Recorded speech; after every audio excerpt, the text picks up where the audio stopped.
Okay guys, so let's take care of this little basket up here, and that's in our app.blade.php.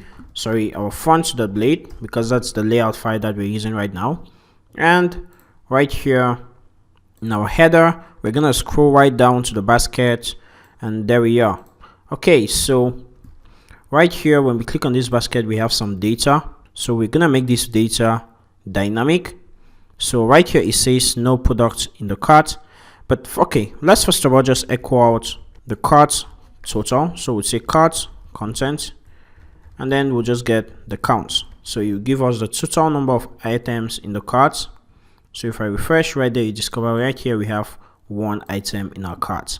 Okay, so we don't want this to actually say no product in the cart, and we don't want this to obviously view all catalog. Let's just make it say view cart. Okay, so if I refresh, this says view cards, and we're just gonna make this into a list or a link so that you'll go to our /cart right there. Okay, so if I refresh right now and I click this, it takes me to that page. Okay, but looks like the link has just destroyed the styling. So what I'm gonna do is put all of this in a link. That should look better. So this is /cart, and right there. Okay, so refresh, and okay, so our button takes us to the cart. Nice. Next thing, this message inside right here. So what we're gonna do with this is we're just gonna say this should output the cart total. So this is gonna output the cart total, and this is just gonna say nothing. Okay, so let's refresh and see that if I click right here, you discover it gives us the cart total. And let's just edit that a little. So right here, we'll just add a $sign and make it to be centralized. So star equals text center, or I think this theme has an align center class. Let's see if that works. So if I refresh, hopefully it should be aligned center. Okay, nice, it is. Then I'll just put some break text right there. Okay, so right here, when you click this, we can see the total of everything that we need to pay. Okay, so on any page we go to, let's say we're on the home page, we can see that we have one item and the total right there. Okay, so let me go ahead and add an item, increment by 2, add. Right there, you discover we have 2 items, and that's the total.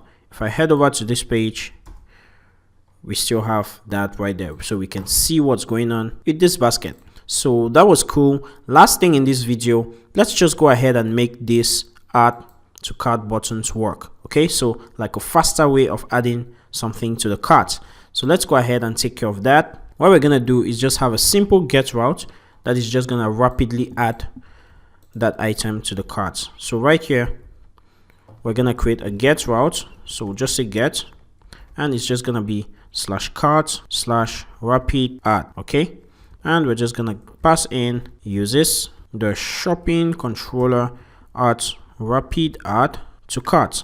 Okay, and right here we're gonna say as add or cart.add or .rapid.add. Okay, so quickly adding to the cart. So we'll just go to the shopping's controller and we'll just create that method. So right here we'll just say public function cart rapid add.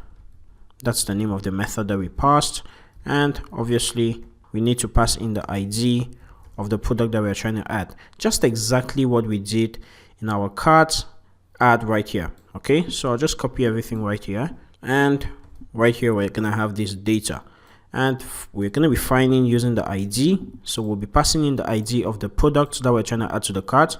We'll be adding that item, we'll be associating it with the products class, and we'll just return redirect route cart. Okay, so rapid add is gonna be a get request, and right here we have to get the ID, right? So how are you gonna call this method? Let's head over to our index.blade.php, and right here when we are looping through all of the properties, we're gonna have this link, and this link is gonna go to the cart.add.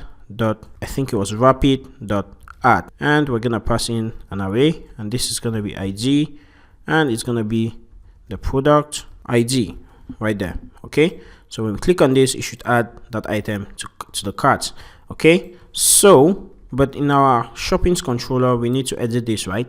So we have the product, we pass the ID, we pass the name, but the quantity is not going to be request quantity, it's just going to be 1 because we're adding it rapidly, right? And then everything is set up. Let's refresh and try that out. So let me add this to the cart. Okay, it redirected me to the cart, and that is added right there, updated. Okay, let me go back, go to some elements, add it to the cart, and it added. Now we have 3 items in the cart. Everything is working. I can remove this, and I can also remove this, and you see everything is working. So we can actually add, remove, and do whatever we like with our carts. Let's go ahead and see how we can actually charge the user or get this data out into our carts. Okay, so thank you so much, and let's review the checkouts.